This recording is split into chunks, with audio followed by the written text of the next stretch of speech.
Some of you have multiple exes who the enemy is tapping into and putting you on their mind, in their mind, spiritual obsession. And why is the enemy doing this? Because you had another group of people who had been doing so much witchcraft against you, and it didn't work, and those demons came to collect on that community. So those people have backed off.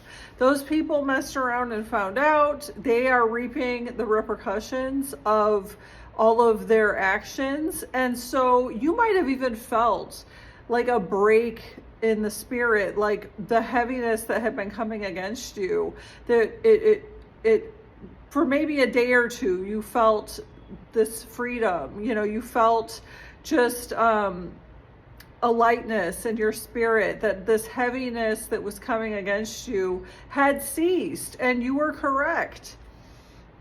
But since that time, the enemy roams around like a roaring lion looking for whom he can devour, and he is bent on stopping you.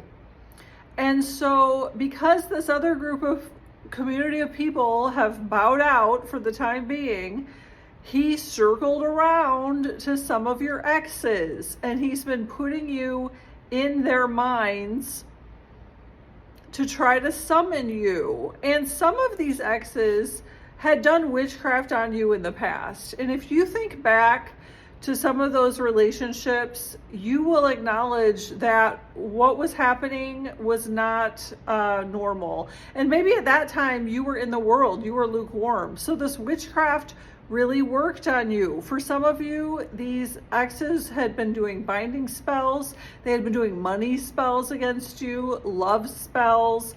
And it was all because there was a benefit attached to you, multiple benefits attached to you. Many of you, even though you may have not always been walking closely with the Lord, the gifts come without repentance. So you've always been anointed. You've always been successful at creating wealth. The Lord created you in this way.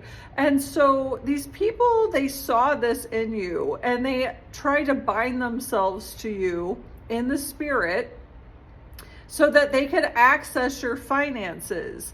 Now, the love spells, the binding spells, they intended it to be one way because they were still doing whatever they wanted to do. It's not like they were doing it because they loved you and they wanted to be with you, which isn't a justification. Even if that's the case, it's never right to manipulate someone into liking you. But their motives were much more sinister. Their